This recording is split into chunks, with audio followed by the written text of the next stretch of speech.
Hello, welcome to Kerbal Space Program. A fun game, basically, where you try and get into space.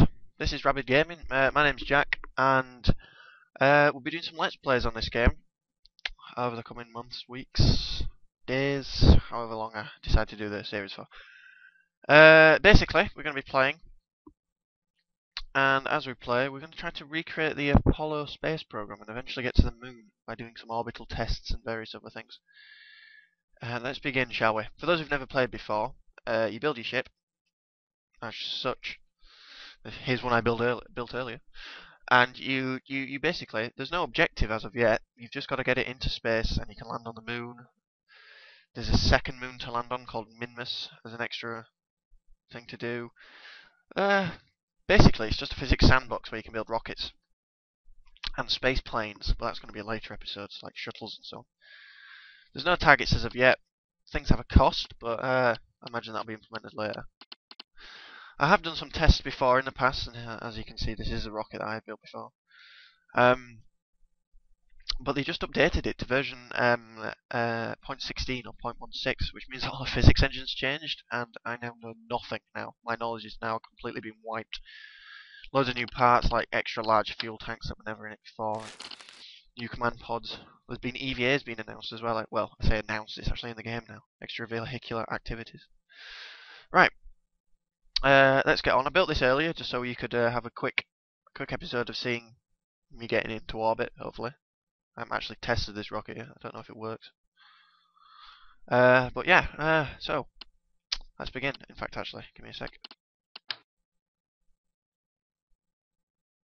Put 3 times symmetry onto it. Whoa. This is still an alpha stage, so there are a lot of bugs and problems, but for an alpha game, it's still an immensely fun game to play, and immensely addictive. I spent so many hours just pissing around on this game, not actually achieving anything. Anyway, let's name this something. Well, this is Rabid Gamings, so let's call it the Rabid Forerunner. I think that's how you spell it. Mark I, because this may fail and we may have to revise. Save. And let's go to the launch pad. This bit doesn't have a loading screen yet, so it just freezes until it works at the moment. So as you're watching this, if you've got any comments or any questions, post them in the comments section, and I'll try and answer them in my next videos. If you've got any ideas of what you want me to do Let's Plays on, I'll do my best to try and get hold of said game and do some Let's Plays on it for you. If you yourself can't afford it. So yeah, right.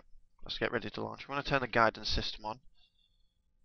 And them, which are like massive gyroscopes that'll keep it stable. And that's an advanced one, which I think controls them in some way or another. Anyway, let's get launching. And we have liftoff. And it's going quite nicely, actually. Whoa. Just remember not to do that. And we're tilting. Why are we tilting? Let's see if I can correct that manually. Nope, apparently I can't. Let's just let it tilt slowly. Might correct when these get jettisoned in a second. I don't like that. Go away. Go away. Go away. Stabilize. Stabilize. Go away. Manual stabilization is not always the best thing. That'll do. That'll do. That'll do. SAS. Work. Work. Ah! Good nerve. He's going mental.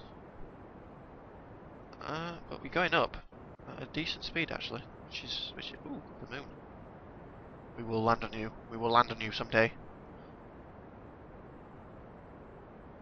The sea's looking a bit weird,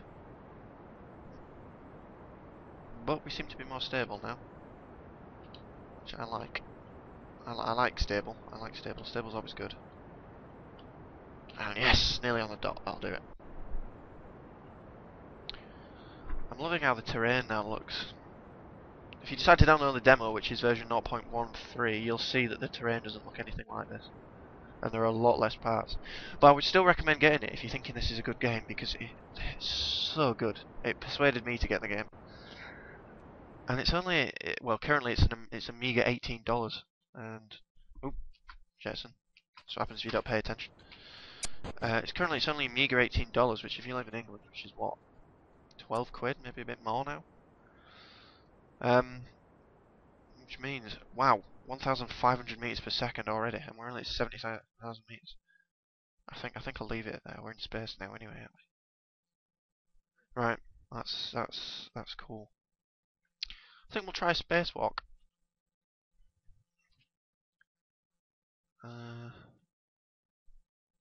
Hold it there, hold it there, hold it there. I don't know if I don't know how accurate the physics are in this yet. I don't know whether Kerbal will continue to go up with the ship like it would do in real life, or it will just get sucked down and fall back to Earth. Well, I suppose we'll see. Where's the ladder? There's the hatch. EVA. Oh, that's cool. Right, now how to use the jetpack. Jetpack. Ah, for RCS? Oh, yes it is. I'm quite impressed with that. That makes sense. It's got a little thruster jetpack, and you can have them on the. You can attach these onto the rockets, so you can make more finer adjustments. And it's called RCS, which is like a control system, and they've used the same button, which I quite like that. Let's do some exploring, more close examining of the ship. Is that down? Yes, that's down.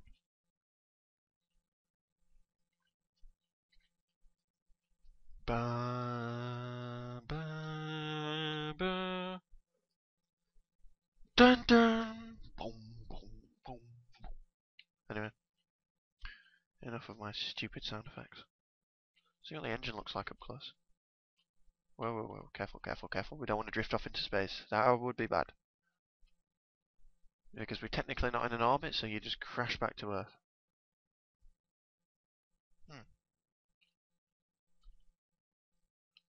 I wonder if you could fly to the moon with just this jetpack. Oh, that'd be an achievement. I don't know how he'd land though. Yes, apparently he does have a little walking animation, so you can land on the moon and walk around. Let's get to no to the hatch. Forwards. No, not up. Forwards. There we go. Oh, so close. Grab. Right, that's bored again. Now that is a view. Someday moon. Or mun, as it's called in this. Let's have a look at the space view. We got pretty high actually. We only get up to 250,000 meters. Unless I turn and thrust back down now, which I might do. The Mun and Minmus. Now the Mun is, well, I won't say it's easy to get to, but you launch from the equator on Kerbal. So all you have to do is go out into the Mun and you'll intercept it. But you can tell the makers of the game have just been irritating here. They've gone and put Minmus on a slightly heliocentric? Is that the word? Anyway, they put it on a slight angle from the equator, so you're gonna have to point up at an awkward angle instead of just have to aiming at 90 or 270 degrees like all the tutorials tell you. Right, let's get back into a spaceship. Point to the ground.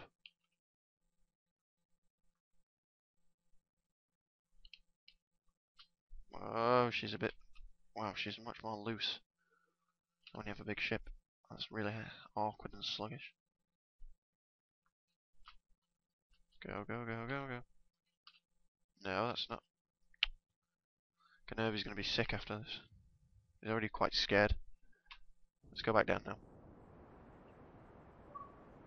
And we're losing speed quite fast. Let's aim to land in the ocean. Although the atmosphere might hit us first and slow us down. Wow, 45,000 meters in the air. I wonder how big Kerbal is in comparison to the Earth, because it doesn't seem to take a high escape velocity. Escape velocity. Look at me talking big science words. That's pretty cool.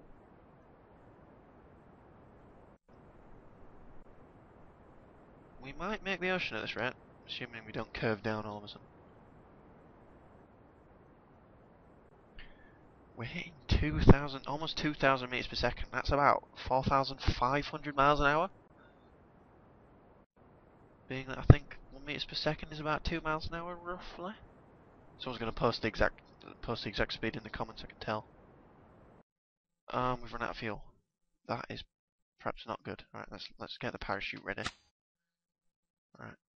Now the parachute should deploy when we hit about there, as like a drag chute, and then deploy fully when we hit 500 meters, which is barely even into that. But hopefully the atmosphere will start slowing us down before even that happens. Otherwise the parachute will just launch and rip the ship to pieces. Which wouldn't be good for Gnurby there. I think you can land in the water a tad faster than you can land in the ground, so that's good. We seem to be actually getting there for a water landing. Let's check. Oh, it says we can land in there, but that should move sideways as we hit the atmosphere. Because we should be encountering wind resistance. But I think we're already over the water anyway, so that should do. Let's get us the right way around.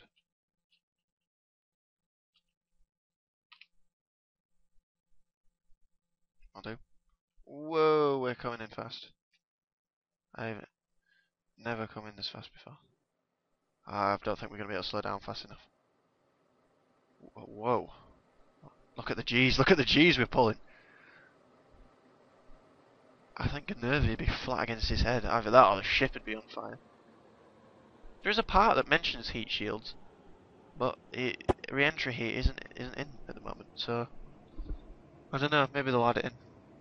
This water looks a little bit repeated textures, but much better than it used to look. Come on, shoot open. 500 meters, come on. 500, there we go. 12 meters per second, that's still 20 miles an hour. That's still quite a speed to be hitting some water at. I wouldn't like to be thrown into some water at 20 miles an hour. Don't know about you.